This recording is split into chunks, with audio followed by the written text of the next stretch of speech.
Good morning students. मैं Prabhat Kumar, assistant professor history department, Kosi college Khagaria, आज के अपने प्रथम ई क्लास लेक्चर में आपका स्वागत करता हूं। आज का मेरा लेक्चर खासकर बीए पार्ट 1 हिस्ट्री ऑनर्स के स्टूडेंट्स के लिए लाभदायी सिद्ध होगा।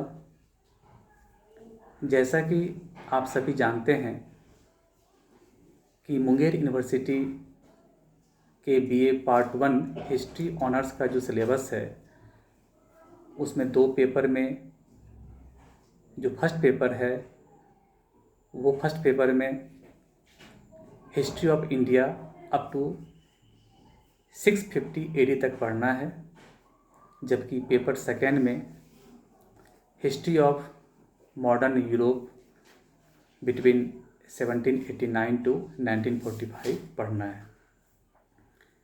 तो आज मेरा lecture history honours BA part 1 का जो सेकेंड पेपर है उससे संबंधित है।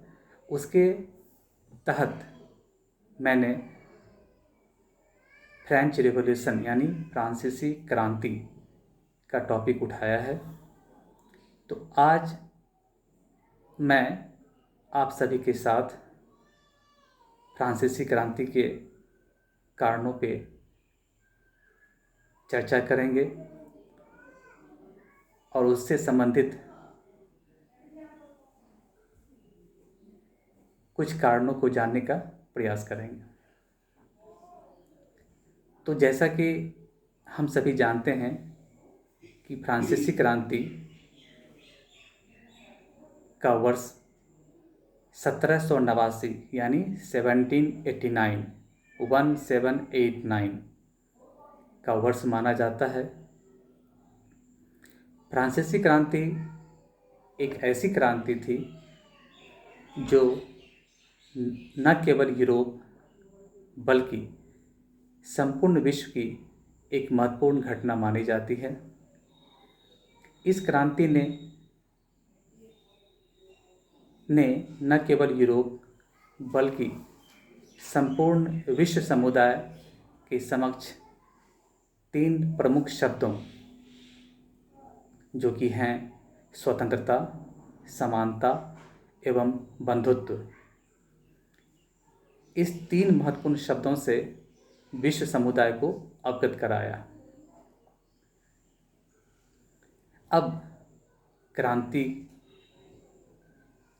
को विस्तार से समझने से पहले हमें क्रांति के पहले की व्यवस्था को जान लेना आवश्यक है और यह भी जान लेना आवश्यक है कि फ्रांसीसी क्रांति का विस्फोट क्यों हुआ और कैसे हुआ।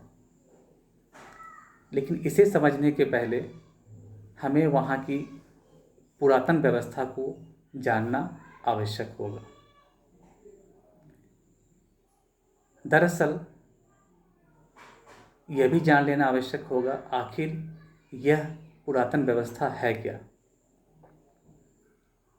पुरातन से तात्पर्य है कि क्रांति से पहले की जो व्यवस्था थी और जो क्रांति के लिए जिम्मेदार तत्व बनकर उभरे उसे ही पुरातन व्यवस्था या उसे एंशिएंट रेजिम कहते हैं। अब इस पुरातन व्यवस्था को यानी फ्रांसीसी क्रांति के होने से पहले की जो पुरातन व्यवस्था है उसको विस्तार से समझते हैं। 17वीं और 18वीं शताब्दी में फ्रांस यूरोप का सबसे प्रमुख देश था। वहाँ पर हेनरी चतुर्थ द्वारा बुर्बो राजवंश की स्थापना की गई थी। बुर्बो राजवंश एक शक्तिशाली राजवंश साबित हुआ और यही कारण है कि लगभग 2 शताब्दियों तक इस वंश का शासन कायम रहा। हेनरी चतुर्थ के बाद कई अन्य शासक भी वहाँ शासन प्रणाली को संभाला। इसमें से कुछ महत्वपूर्ण नाम हैं: लुई 13वां, लुई 14वां, लुई 15वां और लुई 16वां। यहाँ पर एक वस्तुनिष्ठ दृष्टिकोण से यह जान लेना भी आवश्यक है कि फ्रांसीसी क्रांति वस्तुतः लुई 16वें के शासनकाल में ही हुआ था। बुर्बो वंश के जितने भी शासक हुए, सभी ने फ्रांस में कहीं न कहीं निरंकुशता पूर्वक ही शासन किया। अब निरंकुशता का आलम यह था कि लुई 14वां जब वो शासन कर रहा था तो उसका एक कथन, जो कि समूचा विश्व समुदाय इससे अवगत है, और उसका कथन है, मैं ही राज्य हूँ, जिससे उसके निरंकुशता को भली भांति समझा जा सकता है। लुई 14वां ने फ्रांस में कई युद्ध लड़े। हालांकि इन युद्धों से फ्रांस को एक सम्मानजनक स्थान जरूर दिलाया, लेकिन कहीं न कहीं फ्रांस को आर्थिक हानि भी उठानी पड़ी और धीरे धीरे वहाँ की अर्थव्यवस्था लड़खड़ाने लगी। लुई 14वें के बाद लुई 15वें का शासनकाल आता है। अगर देखा जाए तो वास्तविक अर्थों में फ्रांसीसी क्रांति के बीज वो लुई 15वें के काल में ही बो दिए गए थे और क्रांति अंततः लुई 16वें के काल में हुई। यानी बीजारोपण जो था वो लुई 15वें के काल में ही हो चुकी थी। कहने का तात्पर्य यह है कि फ्रांसीसी क्रांति लुई 16वें के शासनकाल में हुई। अब पुरातन व्यवस्था को समझने के बाद हम फ्रांसीसी क्रांति के कारणों को 4 मुख्य भागों में बांटकर समझने का प्रयास करते हैं। इनमें से पहला कारण राजनीतिक कारण, दूसरा सामाजिक कारण, तीसरा आर्थिक कारण और चौथा बौद्धिक कारण, या इसे कह सकते हैं दार्शनिकों की भूमिका।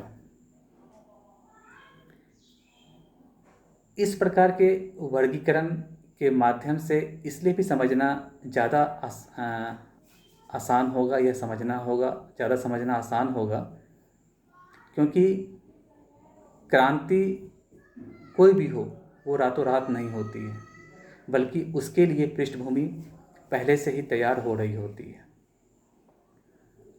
तो अगर फ्रांसीसी क्रांति को अब एक एक करके हम सभी कारणों पे प्रकाश डालें तो कुछ ज़्यादा क्लियर हम लोग समझ पाएंगे। अब आते हैं पहले राजनीतिक कारण।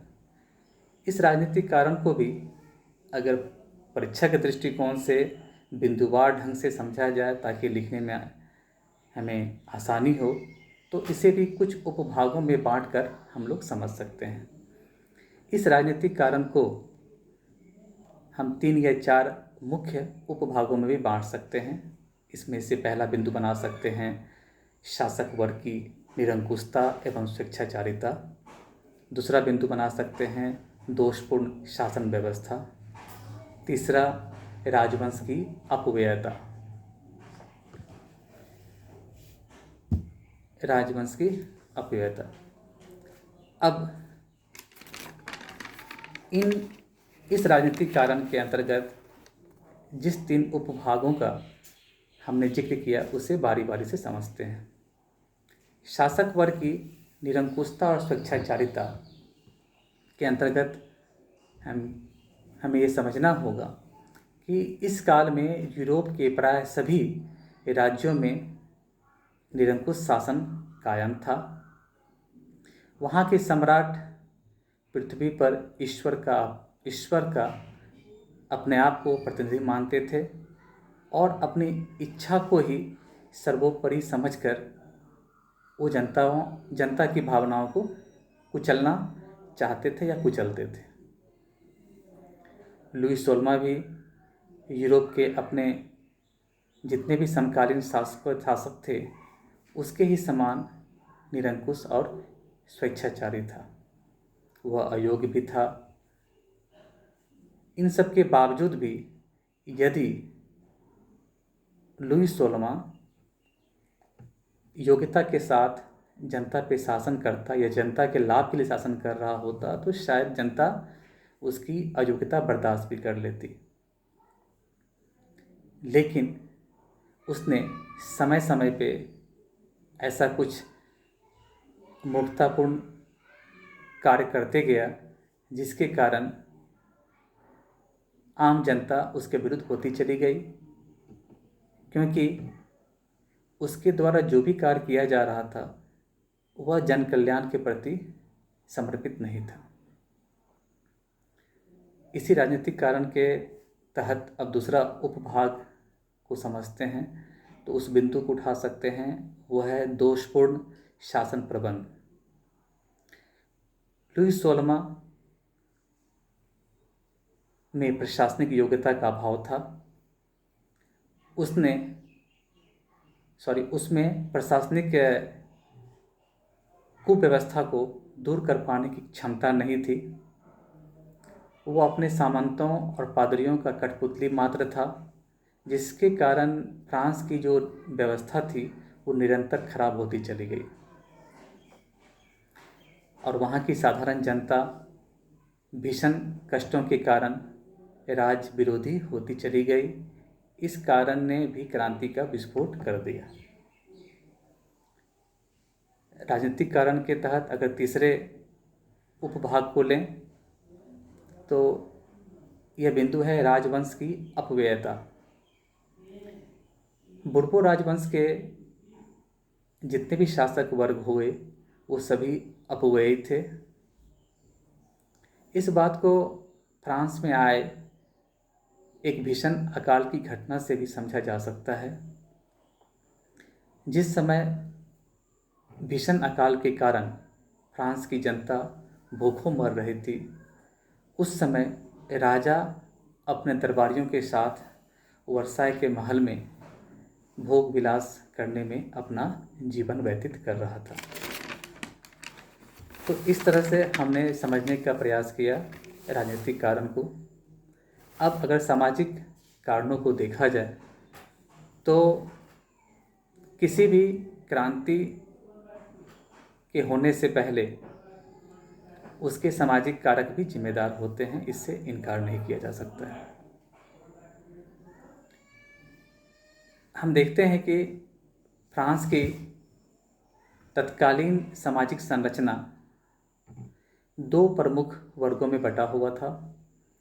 पहला वर्ग था विशेषाधिकार वर्ग यानी कि सुविधा प्राप्त वर्ग, तथा दूसरा वर्ग था विशेषाधिकार विहीन वर्ग यानी जिसे किसी भी प्रकार की सुविधाएं प्राप्त नहीं थी, अर्थात इनका जीवन अत्यंत खराब था, अत्यंत कष्टप्रद था।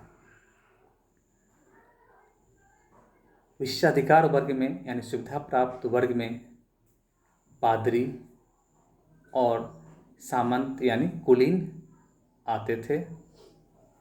इस प्रकार यह विशेषाधिकार वर्ग भी दो उपभागों में बटा हुआ था, पहला पादरी, दूसरा सामंत अथवा कुलीन।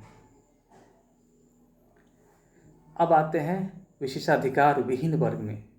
विशेषाधिकार विहीन वर्ग जिसे किसी भी प्रकार की सुविधाएं प्राप्त नहीं थी, इसमें जनसाधारण आते थे और इस जनसाधारण के अंतर्गत मध्यम वर्ग जिसे बुर्जुआ वर्ग भी कहते हैं, शिल्पकार और किसान आते थे। फ्रांस की सामाजिक संरचना में इन पादरी, सामंत अथवा कुलीन तथा जनसाधारण को तीन अलग अलग नाम दिए गए हैं। पादरी को प्रथम स्टेट, सामंत अथवा कुलीन को द्वितीय स्टेट और जनसाधारण को तृतीय स्टेट कहा जाता था। अब एक एक करके पादरी, सामंत और जनसाधारण की वस्तु स्थिति को समझते हैं। पादरी जो कि प्रथम स्टेट के अंतर्गत आता था, इसका स्थान समाज में सर्वोच्च था। ये अत्यंत शक्तिशाली और धनी थे। फ्रांस की कुल भूमि का लगभग 1/5वां भाग इसके अधीन था। इन्हें जो भी भूमि से आय प्राप्त होती थी वो कर के रूप में एक कुछ भी हिस्सा ये चुकाते नहीं थे। अब आते हैं द्वितीय स्टेट यानी कुलीन वर्ग। इस वर्ग के अंतर्गत सामंत, राजदरबारी और बड़े बड़े सरकारी अधिकारी आते थे। फ्रांस की कुल भूमि का 1/4 भाग इनके अधीन था, जिसकी आय से इस वर्ग के लोग भी विलासितापूर्ण जीवन व्यतीत करते थे। अब जनसाधारण यानी तृतीय स्टेट की बात करते हैं। पादरी और सामंत वर्ग के लोगों को छाड़ दिया जाए तो शेष फ्रांस की जनता इसी वर्ग में आती थी। इस वर्ग को किसी भी प्रकार का अधिकार प्राप्त नहीं था। यानी अगर हम देखें कि फ्रांस की सामाजिक संरचना मोटे तौर पे 3 भागों में विभक्त था। प्रथम स्टेट, द्वितीय स्टेट और तृतीय स्टेट। जनसाधारण वर्ग और तृतीय स्टेट में मध्यम वर्ग यानी बुर्जुआ वर्ग, शिल्पकार वर्ग एवं किसान वर्ग, इनकी आर्थिक स्थिति अच्छी नहीं थी। हालांकि मध्यम वर्ग के लोग शिक्षित और आर्थिक रूप से संपन्न जरूर थे, लेकिन वो फ्रांस की पुरातन व्यवस्था के घोर विरोधी थे। मध्यम वर्ग राजनीतिक अधिकार चाहता था, लेकिन फ्रांस की सरकार या प्रथम स्टेट, द्वितीय स्टेट इस अधिकार को छीनना चाहती थी। और यही कारण था कि फ्रांस की क्रांति में मध्यम वर्ग ने प्रमुख भूमिका निभाई, क्योंकि उनके अंदर उस पुरातन व्यवस्था को उखाड़ फेंकने की उत्कंठा थी और अपने अधिकार प्राप्त करने की चाहत थी। अब राजनीतिक कारण, सामाजिक कारण के बाद आर्थिक कारण की चर्चा करना उचित होगा। आर्थिक कारण के बारे में कहा जाता है कि फ्रांस की क्रांति में वहाँ की चरमराती हुई अर्थव्यवस्था ने भी काफ़ी प्रमुख भूमिका निभाई। जैसे कि अगर इसे बिंदुवार ढंग से समझा जाए तो हम देखते हैं कि पादरी वर्ग और कुलीन वर्ग के लोगों का वहाँ के राजकोष में कुछ भी योगदान नहीं दिया जाना, जिससे कि करों का सारा बोझ जनता पे पड़ता था। इसके अलावा फ्रांस का अमेरिकी स्वतंत्रता संग्राम में भाग लेना, इससे भी वहाँ की अर्थव्यवस्था संकट में आ गई, जो आगे चलकर फ्रांसीसी क्रांति का कारण बनी। इस कारण से फ्रांस का राष्ट्रीय ऋण भी बढ़ता जा रहा था। इन सबों ने जनता के मन में एक आक्रोश की भावना को पैदा किया। हालांकि इस सभी आर्थिक संकट को दूर करने के लिए लुई 16वें ने स्टेट्स जनरल की बैठक भी बुलाई, लेकिन वह निरर्थक ही साबित हुई। वहाँ की शासन व्यवस्था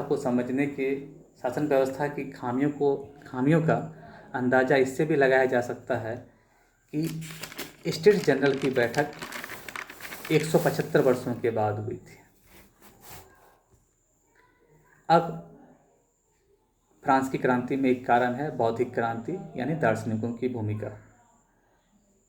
कहते हैं किसी भी क्रांति या किसी भी समाज में जो बुद्धिजीवी वर्ग होते हैं, उनकी लेखन शैली, उनकी लेखनी की गहरी छाप पड़ती है। ऐसा ही कुछ फ्रांस की क्रांति में भी हुआ।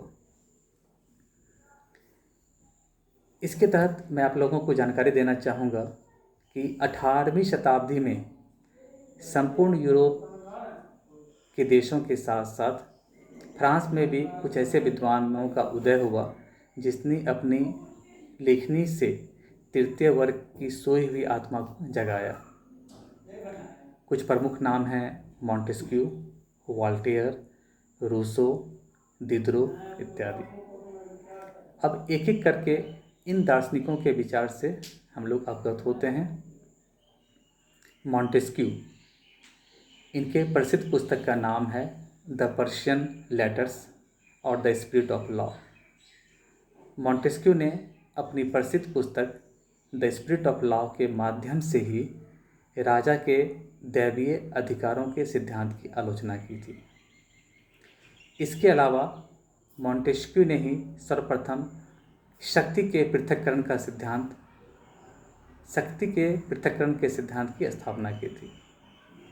इस सिद्धांत से उनका तात्पर्य यह था कि निरंकुश शासन को समाप्त करने के लिए शासन के 3 प्रमुख अंग जो कि होते हैं कार्यपालिका, व्यवस्थापिका और न्यायपालिका, वो अलग अलग होना आवश्यक है। जबकि ऐसा देखा गया कि फ्रांस में ये तीनों अंग एक ही व्यक्ति के हाथ में थे। इस कारण मॉन्टेस्क्यू के इस विचार ने भी 1789 के फ्रांसीसी क्रांति के बीज बो दिए थे। दूसरे दार्शनिक का नाम है वॉल्टेयर। वॉल्टेयर ने अंधविश्वास और चर्च की कड़ी आलोचना की। वॉल्टेयर के इस विचार ने भी जनसाधारण वर्ग को क्रांति की ओर अग्रसर कर दिया। उसके बाद एक नाम है रूसो, जो कि इस युग में जितने भी दार्शनिक हुए उसमें ऐसा माना जाता है कि रूसो का ज़बरदस्त प्रभाव पड़ा और शायद यही कारण है कि रूसो को फ्रांस की क्रांति का जनक कहा जाता है। रूसो की एक प्रसिद्ध पुस्तक का नाम है सोशल कॉन्ट्रैक्ट यानी सामाजिक समझौता, जिसमें उसने लिखा है व्यक्ति स्वतंत्र पैदा होता है लेकिन वह सर्वत्र जंजीरों से बंधा होता है। अपने इस विचार के माध्यम से उसने एक आदर्श राज की रूपरेखा का खाका खींच दिया। इसके अलावा रूसो के बारे में यह भी जान लेना आवश्यक है कि वही पहला विचारक था जिसने समानता, स्वतंत्रता और जनतंत्र के विचारों से जनता को अवगत कराया। इस प्रकार हम देखते हैं कि रूसो के इन सभी विचारों ने क्रांति के मार्ग को प्रशस्त कर दिया। रूसो की महत्ता का अंदाज आगे चलकर नेपोलियन बोनापार्ट द्वारा कहे गए कथन से भी लगाया जा सकता है। नेपोलियन बोनापार्ट ने रूसो के बारे में कहा भी था, यदि रूसो न हुआ होता तो फ्रांस की राजक्रांति न हुई होती। इस प्रकार हमने आज के इस वीडियो के माध्यम से यह समझने का प्रयास किया है कि फ्रांस की राजक्रांति के होने में कोई एक कारक उत्तरदायी नहीं था, बल्कि उसके लिए सामूहिक रूप से कई कारक जिम्मेदार थे। आशा करता हूँ कि आज का लेक्चर आप सभी BA पार्ट 1 हिस्ट्री ऑनर्स के स्टूडेंट्स के लिए मददगार साबित होगा। धन्यवाद।